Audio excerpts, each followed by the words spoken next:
ஓம் குருவே துணை. ஓம் திருச்செந்தூர் முருகனுக்கரோகரா. ஓம் ஸ்ரீ ஆண்டாள் திருவடிக்கு சரணம். நம சிவாய நம. சிவாய நம. அனைவருக்கும் வணக்கம். இன்று பார்ப்பது மகாவதார் பாபாஜியுடைய கிரியா யோகம். அப்படின்னா என்ன? மகாவதார் பாபாஜினா யார்? இவருடைய எங்கே இருந்தார்? இவருடைய கிரியா யோகம்னா என்ன? இந்த கிரியாத்தினுடைய மிகப்பெரிய ஒரு முக்கியம் என்ன? இதனுடைய பலன் என்ன அப்படின்னு எல்லாருமே நம்ம கொஞ்சம் தெரிஞ்சுக்க வேண்டிய விஷயம். அதாவது இவர் பரங்கிப்பேட்டையில் பிறந்தார் அப்படின்னு சொல்கிறாங்க. பரங்கிப்பேட்டையிலேருந்து இமயமலை சின்ன வயதிலே போயிட்டார் அப்படின்னு சொல்லக்கூடிய ஒரு செய்திகள். இமயமலையிலிருந்து அவர் தவம் இருந்து தவத்து மூலமாக இந்த கிரியா யோகத்தை கற்றுக்கொண்டார். அப்போ கிரியா யோகம் என்பது எந்த காலத்தில் வந்துச்சு அப்படின்னா, அதாவது புராண காலத்திலேயே மகாபாரதம் நடக்கும்போதே இந்த கிரியா யோகம் இருந்திருக்கின்றது. அந்த யோகத்தை ரிஷிகள், முனிவர்கள், தவசிகள், இந்த மாதிரி பல முனிவர்கள், சித்தர்கள் மூலமாக நம்மளுடைய மகாவதார் பாபாஜி ஐயா இந்த கலையை கற்றுக்கொண்டு வர்றார். இந்த கற்றுக்கொண்ட கலையானதை அவர் கற்று காற்றில் கரைந்து விட்டார். காற்றில் கரைந்தவர் அவர் கடவுளாகவே மாறிவிட்டார்னு சொல்ல முடியும். அப்படிப்பட்ட ஒரு பெரிய அதிசயம்தான் அவர். ஆனால் இருந்தாலும் கூட இந்த கலையை உலகம் பூரா பரப்ப வேண்டும் என்று பல சித்தர்கள், மகான்களுக்கு இவர் கொடுத்துட்டு போய்க்கிறார். அப்படிப்பட்ட வகையில் தான் நம்ம மௌன சித்தர்னு சொல்லக்கூடியவர் மூலமாக நாம் இந்த கலையை கற்றுக்கொண்டோம். அப்போ மௌன சித்தர் அப்படிங்கிறவர் கைலாய மலையில் இருக்கிறார். அவரும் நமக்கு ஒரு காலப்போக்கில் நமக்கு இந்த கலை கிடைத்தது. இந்த கலையை கிடைச்சதுனால நான் இன்றைக்கி இன்றைக்கி ஒரு 13 வருஷங்கள் செய்ததில் என் வாழ்க்கை மிகப்பெரிய வெளிச்சத்துக்கு வந்திருக்குது. அது மட்டும் இல்லாமல் நான் சந்தோஷமாக இருக்கிறேன், மகிழ்ச்சியாக இருக்கிறேன், ஆனந்தமாக இருக்குன்னு சொல்ல முடியும். சகல சம்பத்தும் ஆண்டவன் கொடுத்துருக்கான்னு சொல்ல முடியும். முதல்ல ஒரு விஷயம் என்னென்னா, நோயே இல்லாமல் வாழ முடியும் அப்படிங்கிற ஒரு விஷயத்துக்கு வந்திருக்கிறேன். எந்த நோயுமே நம்மளை தாக்காது அப்படிங்கிறது ஒரு பெரிய விஷயம். ஏன்னா அனுபவங்கள் இல்லாத ஒரு விஷயத்தை சொன்னோம்னா யாரும் ஏற்றுக்க முடியாது. நான் அனுபவப்பட்டதுனால நான் உங்களுக்கு சொல்கிறேன். நோய் நொடி இல்லாத வாழ முடியும், செல்வ செழிப்பாக வாழ முடியும், நாம் செய்யும் தொழிலை பெரிய அளவில் பிரபலப்படுத்த முடியும். அது மட்டும் இல்லை, நம்ம வாழ்க்கையில் என்ன நினைக்கிறோமோ அதை சாதிக்க முடியும் அப்படின்னு நம்ம வரிசையாக சொல்லிட்டு போகலாம். அப்படிப்பட்ட இந்த கலை கிரியா யோகம். இந்த கிரியா யோகத்தில் என்ன அவ்வளோ பெரிய ரகசியம் இருக்குதுன்னு கேட்டிங்கன்னா, நீங்கள் டாக்டர்களை ரிசர்ச் பண்ணி ஹார்ட் ப்ராப்ளம் இருக்குது அப்படின்னா நீங்கள் கிரியா யோகம் எடுத்தால் நிச்சயமாக ஹார்ட் பலமாக, அந்த துடிப்புகள் குறைவாக இருக்கிறது அதிகமாகக்கூடிய தன்மையை ஏற்படுத்துகின்றது அப்படின்றத நிரூபிச்சிட்டாங்க. கேன்சர் இருக்கிறவங்களுக்கு இந்த மந்திரத்தை உபதேசம் பண்ணால், இந்த மந்திரத்தை அவங்க செஞ்சுட்டு வந்தாங்க அப்படின்னா கேன்சர் நோய் குணமாகின்றது. இதையும் நிரூபிச்சிட்டாங்க. அப்போ சித்தர்கள் சொன்ன 4448 வகையான நோய்களும் குணமாகக்கூடியது ஷூர் என்பதை இதிலிருந்து தெளிவாகிவிட்டது. அது மட்டும் இல்லை, நம்ம வாழ்க்கையில் நம்ம தலையெழுத்துன்னு சொல்கிறோம், மண்டை எழுத்துன்னு சொல்கிறோம், நம்ம வாழ்க்கை மாறி போச்சுன்னு சொல்கிறோம். நான் எப்போ தான் மாறுவேன், வாழ்க்கையில் என்றைக்கு தான் நான் வெளியே வர முடியும் அப்படின்னு சொல்ல முடியாத ஒரு பெரிய வருத்தத்தில் வாழ்கிறோம். எங்கெங்கேயோ போய் எதையோ பிஸ்னஸ் பண்ணுறோம், எதை பண்ணாலும் சரி வரல, நான் நிறைய ஏமாறுறேன் குருஜி, இல்லை நம்பி நான் பணம் கொடுத்துட்டேன், ஏமாந்துட்டேன், நான் இன்றைக்கி அதாவது சொல்லப்போனால் என்ன பிஸ்னஸ் பண்ணலான்னு எனக்கு தெரியல, இப்போ நான் என்னுடைய வாழ்க்கையை எப்படி அமைச்சிக்கிறதுன்னு எனக்கு தெரியல, எதிர்காலம் எப்படி இருக்குங்கிறத நான் கற்பனை பண்ண முடியல. அப்போ நான் ஒரு விஷயத்தை பண்ணனா தப்பாக போகுது, எனக்கு ஏதாவது ஒரு தடை எனக்கு முன்னால் நிற்கிது. அப்போ ஏன் நான் இப்படி வாழ்கிறேன்? என் வாழ்கிறதுக்கு எனக்கு தகுதி இல்லையா? என் வாழ்க்கைக்கே ஒரு தெளிவே கிடையாதா? நான் எப்படி தான் நான் வாழ்கிறது?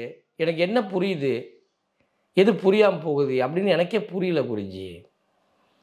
ஒரு மனுஷனாக பிறந்தால் நான் எப்படி வாழணும், எப்படி இருக்கணும், நான் எப்படி தொழில் செய்யணும், நான் எந்த மாதிரி தொழில் செய்யலாம், எதை பண்ண சரியாக இருக்கும் அப்படின்னு பல குழப்பத்தில் நானும் எத்தனையோ வைத்தியம் பார்த்தேன் குருஜி. என்னுடைய உடலில் இருக்கிற நோயை குணப்படுத்தவே முடியல.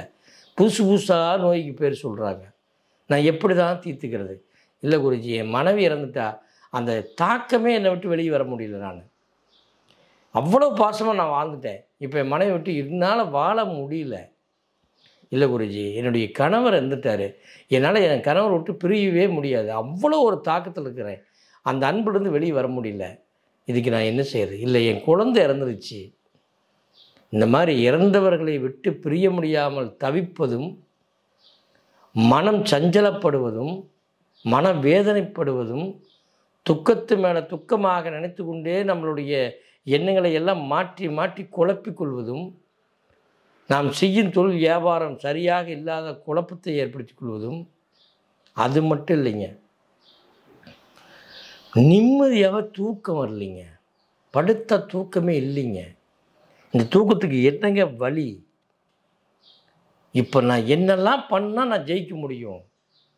இந்த உலக வாழ்க்கையில் மொத்தத்தில் நான் கடன்காரன் ஆகிட்டேன். நான் தப்பிக்கவே முடியல. இந்த கடன் வந்து எப்படி நான் ரிலீஸ் ஆகிறது? இல்லைங்க, நான் நிறைய பணம் சம்பாரிச்சுக்கிறேன், ஆனால் என்னால் என்ன பண்ணுறதுனே புரியல, ஆனால் எதுவும் நடக்க மாட்டேங்குது அப்படின்னு சொன்னாலும் உங்களுடைய குடும்பத்திலேயே பெரிய குழப்பங்க. அந்த குழப்பத்திலேருந்து நான் வெளியே வர முடியல. யார் அம்மா ஒரு மாதிரி பேசுகிறாங்க, அப்பா ஒரு மாதிரி பேசுகிறாங்க, அண்ணன் ஒரு மாதிரி பேசுகிறாங்க, தங்கச்சி ஒரு மாதிரி பேசுகிறாங்க. நான் எதுவுமே பண்ண முடியல. ஒரு கான்சன்ட்ரேஷனை வைக்க முடியல என்னால். நான் படிப்பில் ஒரு சின்சியாரிட்டியாக இருக்கலாம்னு நினைக்கிறேன். அந்த படிப்பை சரியாக கொண்டு போக முடியல என்னால். நான் படிக்கவே முடியல. நான் டிகிரி பண்ணலான்னு நினச்சேன், பண்ண முடியல. நான் பெரிய சயின்டிஸ்ட் ஆகலாம்னு நினச்சேன், ஆக முடியல. இப்படி எத்தனை குழப்பங்கள், எத்தனை பிரச்சனைகள், அடுக்கடுக்க சொல்லிகிட்டே போகலாம். ஆனால் அத்தனை பிரச்சனைகளுக்கு ஏதாவது ஒரு தீர்வு உண்டா அப்படின்னு கேட்டால் நிச்சயமாக உண்டு. மனம் அடங்கினால் மகானாங்கலாம் சொல்லுவாங்க. அதுபோல் நம்ம மனதை அடக்கி நம்ம உள்ளே வந்து ஒரு பெரிய சக்தி நமக்குள்ளே பாட்டோம்னா மிகப்பெரிய ஆளாயிடலாம். அப்போ எனக்குள்ளே பெரிய சக்தி இருக்குதா குருஜி? உண்மையாலுமே இருக்கின்றது. பெரிய பெரிய ஞானிகள்கிட்ட மட்டும்தான் இருக்கும், உங்கள்கிட்ட இருக்காது அப்படின்னு யாராவது சொன்னாங்களா? தவறு. எல்லாரும் ஒன்று தான்.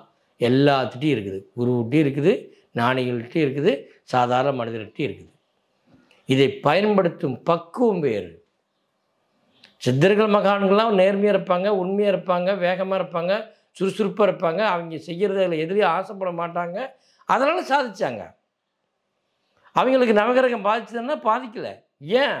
தவ வாழ்க்கையும் யோக வாழ்க்கையும் இருந்ததுனால அவங்களுக்கு நவகிரகங்கள் பாதிப்பு வரல. நாம் என்ன செய்கிறோம்? நவகிரகங்களையே திரும்பி திரும்பி பார்த்துட்டு இருக்கிறோம். மேச ராசிக்கு என்ன நடக்குது, ரிஷப ராசிக்கு என்ன நடக்குது, மிதுன ராசிக்கு என்ன நடக்குது, இப்படி ஒவ்வொரு ராசி தினம் பார்க்குறது நம்ம வேலையாக இருக்குது. பார்த்ததுனால ஒரு பிரயோஜனம் கிடையாது. பலன் நடக்கணும். அப்போ அந்த பலன் நமக்கு சாதகமாக நடக்கணும். எப்படி தான் பண்ணால் சாதகமாக நடக்கும்? எல்லாமே நடக்கும். அது நடக்கிறதுக்கு என்ன வழி? எத்தனையோ யோகம் இருக்குங்க. சொல்ல முடியாத அளவுக்கு யோகங்கள் இருக்குது, கலைகள் இருக்குது. ஆயக்கலை 64 சொன்னது போல் எத்தனையோ கலைகள் இருக்குது. ஆனால் நானும் எனக்கு தெரிய என்னுடைய வாழ்க்கையில் நான் எடுத்த கலைகள் பல. ஆனால் இந்த கிரியா யோகத்தில் கூடிய மிகப்பெரிய சக்தி எந்த ஒரு கலையிலும் நான் இதுவரைக்கும் உணரவில்லை. அவ்வளோ பெரிய சக்தி வாய்ந்த ஒரு கலை தான் இந்த கிரியா யோகம். இந்த கிரியா யோகத்தை நான் சொன்னால் நீங்கள் நம்ப முடியாது. நம்முடைய சூப்பர் ஸ்டார் ரஜினிகாந்தே சொல்லியிருக்கிறார், நான் 10 வருஷம் நான் வந்து கிரியா யோகம் பண்ணேன், என்னுடைய வாழ்க்கையை மாறிடுச்சுன்னு சொல்லிக்கிறார். ஒரு மனிதனுடைய வாழ்க்கையை மாற்றுவது மகா கிரியா யோகம்தான். இந்த கிரியா யோகத்தை கற்றுக்கொண்டு உங்கள் வாழ்க்கையில் ஒரு தடவை கற்றுக்கிட்டால் போதும். நீங்கள் போயிட்டே இருக்கணும். அடுத்த கிளாஸ்னா அடுத்த கிளாஸ் நீங்கள் போக வேண்டிய அவசியமே கிடையாது. ஒரு முறை நீங்கள் கற்றுக்கொண்டால் உங்கள் வாழ்க்கையை மாற்றி சந்தோஷமாக வாழ முடியும். தயவு செய்து வருகின்ற 18/5/2025 அன்று ஈரோடு மாவட்டம், ஈரோடு பஸ் ஸ்டாண்டுக்கு பக்கத்தில் ரத்னாதிஜி ஹோட்டலில் நம்மளுடைய கிரியா யோகம் நடக்குது. வர விருப்பம் உள்ளவர்கள் கீழே உள்ள ஃபோன் நம்பருக்கு முன்பதிவு செய்து அவசியம் வரணும். அங்கே வந்து நேரில் பண்ணிக்கலாம்னா நிச்சயமாக முடியாது. ஒரு நாள் பயிற்சி தான். காலைல 8 மணிலேருந்து மாலை 6 மணி வரைக்கும் நடக்குது. கட்டாயம் முன்பதிவு அவசியம். முன்கூட்டியே பதிவு செய்து கொள்ள வேண்டும். கிரியா யோகத்தை கற்றுக்கொள்ளுங்கள். உங்கள் வாழ்க்கை மிகப்பெரிய மகிழ்ச்சியாக மாறிவிடும். பேரானந்தமாகவும் பேராற்றலாகவும் சந்தோஷமாக மகிழ்ச்சியாக வாழலாம். வாருங்கள். நன்றி, வணக்கம்.